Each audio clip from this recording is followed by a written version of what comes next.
Hi students, welcome to Neet Tricks. நம்ம இந்த வீடியோல என்ன பார்க்க போறோம் அப்படினா லேட்டஸ்ட் அப்டேட் வந்து நமக்கு MBBS BDS கவுன்சிலிங்க்கு ரிலீஸ் பண்ணிருக்காங்க. வாங்க வீடியோக்குள்ள போறதுக்கு முன்னாடி நம்மளோட Neet Tricks சேனலை சப்ஸ்கிரைப் பண்ணிக்கோங்க. கூடவே இருக்கக்கூடிய பெல் பட்டனை கிளிக் பண்ணிக்கோங்க. அப்பதான் நம்ம போடக்கூடிய வீடியோ உங்களுக்கு நோட்டிஃபிகேஷனா வரும். வாங்க வீடியோக்குள்ள போலாம். ஃபர்ஸ்ட் ஆஃப் ஆல் இந்த நோட்டிஃபிகேஷன் என்ன சொல்லிருக்காங்க அப்படினா in reference to the round 1 of MBBS or BDS courses 2022-2023 season in government medical college or dental college, self-financing dental or dental colleges for both government quota and management quota. The reporting is scheduled to end on 4/11/2022 up to 5 pm. Round 1ல யாருக்கு government colleges self financing government கோட்டால, அடுத்து self financing government dental colleges, அடுத்து management கோட்டாவில் யாருக்கு சீட்டு கிடச்சிச்சோ அவங்க 4/11/2022 சாயந்தரம் 5 மணிக்கு போய் 5 மணிக்குள்ளே நீங்கள் அட்மிஷன் போட்டிருக்கணும். கிடைச்ச காலேஜில் உங்களுக்கு அட்மிஷன் நீங்கள் முடிச்சிருக்கணும். Next, it is for information that the candidates can resign their seat of round 1 counseling within the stipulated date and time cut-off date of round 1, that is 11/11/2022 up to 5 pm, after which they will be considered as part of round 2 and the same rules will apply on them as applicable for round 2 counseling. இதில் என்ன சொல்லியிருக்காங்க அப்படின்னா, நீங்கள் round 1ல் சேர்ந்துட்டு எனக்கு round 1ல் கிடைச்ச காலேஜ் வேணாம், ரவுண்டு 1ல் கிடைச்ச காலேஜ் எனக்கு வேணாம், நான் வந்து ரிசைன் பண்ணுறீங்க அப்படின்னா நீங்கள் 11/11/2022 சாயந்தரம் 5 மணிக்குள்ளே நீங்கள் ரிசைன் பண்ணிடணும் சீட்டை. அதுக்கு மேலே ரிசைன் பண்ணிங்கன்னா அது உங்களோட சீட்டாக தான் அவங்க கன்சிடர் பண்ணிக்குவாங்க. அதனால் உங்களுக்கு 4ஆம் தேதிக்குள்ளே நீங்கள் அட்மிஷன் ப்ராசஸை முடிச்சணும். 11/11 வந்து அதுக்குள்ளே 11/11 ஈவினிங் 5 மணிக்குள்ளே உங்கள் சீட்டு வேணாம் அப்படின்னா நீங்கள் ரிசைன் பண்ணியிருக்கணும். அந்தளவுக்கு டேட்டு உங்களுக்கு கொடுத்துருக்காங்க. ஓகேவா? நெக்ஸ்ட் பாயிண்டில், candidates R advised to ensure that their resignation letter is submitted to the allotted colleges. Failing with the resignation will be treated as null and வாய்டுன்னு கொடுத்துருக்காங்க. ஓகேவா?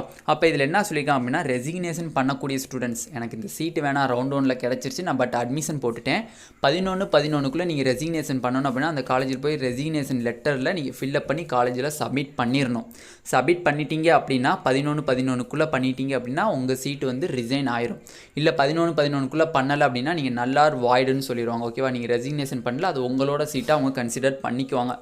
Next, candidate given consent for reallotment in round 2 counseling and participate in round 2 counseling but not reallotted will have to retain the seat round 1 allotted seat. இந்த பாயிண்ட்டை நல்லா புரிஞ்சுக்கணும். Round 2ல் participate பண்ணுறதுக்கு round 1ல் participate பண்ணி அலாட் ஆன students எல்லாருமே எலிஜிபிள். அலாட் ஆகலைனாலும் அவங்க ரவுண்டு 2க்கு எலிஜிபிள். இதில் என்ன பாயிண்ட் சொல்லியிருக்காங்க அப்படின்னா, ரவுண்டு 2ல் நீங்கள் பார்ட்டிசிபேட் பண்ணி உங்களுக்கு சீட்டு கிடைக்கல, ஏற்கனவே ரவுண்டு 1ல் உங்களுக்கு அலாட் ஆகிருக்கு காலேஜ், நீங்கள் திருப்பி அப்கிரேடேஷனுக்காண்டி ரவுண்டு 2க்கு போகிறீங்க, உங்களுக்கு சீட்டு கிடைக்கலைனாலும் ரவுண்டு 1ல் இருக்கக்கூடிய சீட்டு அது உங்களுக்குன்னே தான் இருக்கும். நெக்ஸ்ட் பாயிண்ட் என்ன சொல்லியிருக்காங்க அப்படின்னா, ரவுண்டு 2ல் உங்களுக்கு ஏதோ ஒரு சீட்டு கிடச்சிருச்சு, ரவுண்டு 2ல் ஏதோ ஒரு சீட்டு கிடச்சிருச்சு. இப்போ என்ன பண்ணுவாங்க அப்படின்னா, ரவுண்டு 1ல் இருக்க சீட்டு வந்து தானாகவே ரிசைன் ஆகிடும். உங்களுக்கு ரவுண்டு 1ல் சீட் அலாட் ஆகிருக்கும்ல, அது தானாகவே ரிசைன் ஆகிடும். ரவுண்டு 2ல் கிடச்ச சீட்டில் நீங்கள் கண்டிப்பாக ஜாயின் பண்ணி தான் ஆகணும் அப்படிங்கிறத அவங்க சொல்லிட்டாங்க.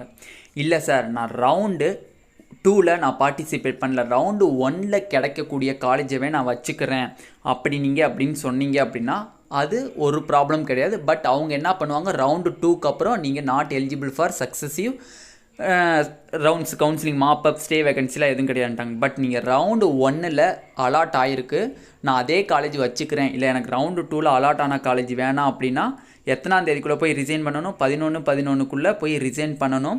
இல்லை எனக்கு அந்த காலேஜ் இருக்கட்டும், நான் அப்கிரேடேஷன் போகிறேன்னு சொல்லி போகிறீங்க, ரவுண்டு 2ல் சீட்டு கிடச்சிச்சு அப்படின்னா ரவுண்டு 1ல் இருக்கக்கூடிய சீட்டு தானாகவே ரிசைன் ஆயிரும். ரவுண்டு 2ல் கிடைச்ச காலேஜில் போய் நீங்கள் ஜாயின் பண்ணிடணும். இல்லை ரவுண்டு 2ல் எனக்கு சீட்டு கிடைக்கல, பட் ரவுண்டு 1ல் இருக்கக்கூடிய சீட்டு எனக்கு இருக்குமா அப்படின்னு கேட்டிங்கன்னா கண்டிப்பாக இருக்கும்னு சொல்லியிருக்காங்க. ரிட்டைன் தயர் ரவுண்டு 1 சீட்டு அப்படிங்கிற அவங்க நோட்டீஸ் ரிலீஸ் பண்ணிட்டாங்க. இதுதான் வந்து லேட்டஸ்ட் அப்டேட். இந்த வீடியோ உங்களுக்கு பிடிச்சிருந்தா நம்மளோட நீட் ட்ரிக்ஸ் சேனலை சப்ஸ்கிரைப் பண்ணிக்கோங்க. கூடவே இருக்கக்கூடிய பெல் பட்டனை கிளிக் பண்ணிக்கோங்க. அப்போ தான் நம்ம போடக்கூடிய வீடியோ உங்களுக்கு நோட்டிஃபிகேஷனாக வரும். உங்கள் ஃப்ரெண்ட்ஸ் எல்லாத்துக்கும் இந்த நியூஸை தெரிவிக்கப்படுத்துங்க. ஏன்னா இது வந்து ஒரு நல்ல குட் நியூஸாக தான் இருக்குது. Thank you students.